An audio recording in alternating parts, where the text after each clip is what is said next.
Good morning students. Today we are reading 9th class English subject के अंदर lesson number 3। Lesson number 3 चलेगा the little girl. The little girl यानी एक छोटी सी लड़की है जो अपने पिता से किस प्रकार से डरती है, यानी जो बात बात से किस प्रकार से डरती है, उसका डर किस प्रकार से दूर होता है, इसके बारे में हम पढ़ते हैं।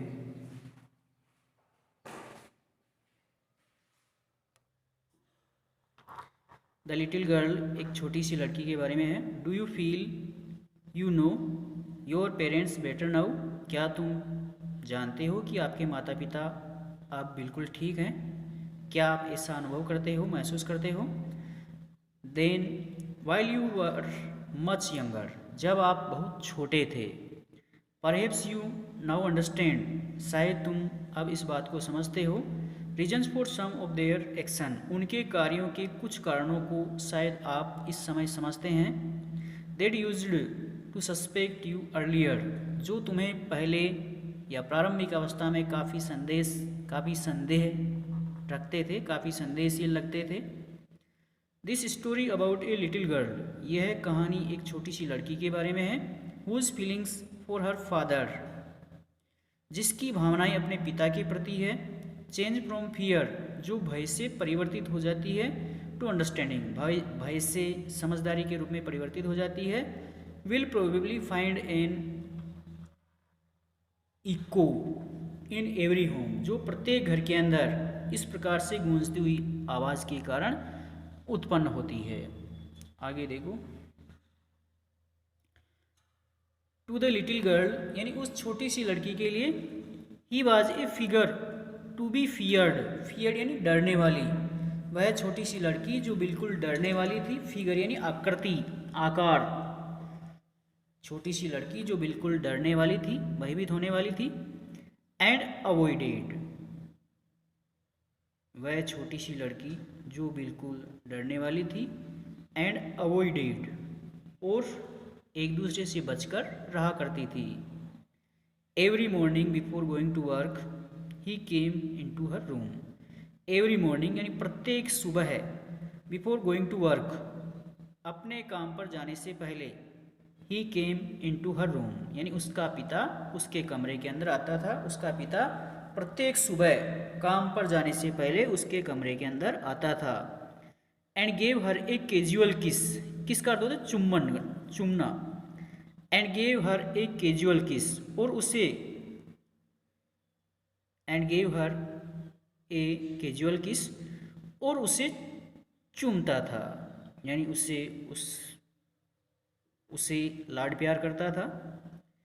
टू विच, जिससे, सी रेस्पोंडेड, जिससे वह जवाब देती थी। विथ गुड बाय फादर, जिससे वह अलविदा, गुड बाय पिताजी, ऐसा कह करके वह जवाब देती थी, यानी वह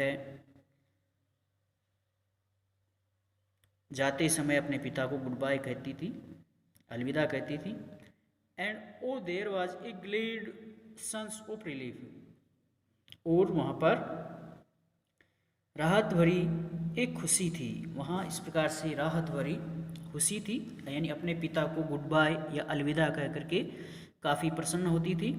when she heard the noise of the carriage, जब वह गाड़ी के शोर शराबे की आवाज़ सुनती थी। ग्रोइंग फेंटर एंड फेंटर, जो तेज आवाज़ से धीमी और धीमी आवाज़ होती जाती थी। डाउन द लॉन्ग रोड, यानी इस लंबी सड़क पर जो तेज आवाज़ से धीमी और धीमी होती जाती थी, यानी आवाज़ बिल्कुल कम होती जाती थी। इन द इवनिंग, शाम के समय। व्हेन ही केम होम, शाम के समय जब उसका पिता घर आता था। She stood near the staircase, तो वह सीढ़ियों के पास खड़ा हो जाता था। She stood near the staircase, तो वह सीढ़ियों के पास खड़ा हो जाता था। And heard his loud voice in the hall, और हॉल में उसकी तेज आवाज़ को सुनता था। एंड हियर्ड यानी सुनता था, हिज लाउड वॉइस उसकी तेज आवाज़ को, इन द हॉल में, और हॉल में उसकी तेज आवाज़ को सुनता था। Bring my tea into the drawing room, मेरी चाय ड्राइंग रूम के अंदर लाओ। ब्रिंग माई टी, मेरी चाय लेकर आओ, इनटू द ड्राइंग रूम के अंदर यानी बैठक कक्ष के अंदर मेरी चाय लेकर आओ। Has not the paper come yet, क्या अभी तक पेपर नहीं आया है। Has not the paper come yet, क्या अभी तक पेपर नहीं आया है। मदर गो, माँ जाओ, एंड सी, माँ जाओ और देखो, if my papers out there, क्या मेरे पेपर वहाँ है या नहीं है। वह अपनी माँ से कहती माँ जाओ और देखो कि मेरे पेपर वहाँ है या नहीं है। And bring me my slippers, और मुझे मेरी चप्पलें ला कर दो। स्लीपर्स का अर्थ हो जाएगा चप्पलें, और मुझे मेरी चप्पल ला कर दीजिए। आगे कल पढ़ाएंगे।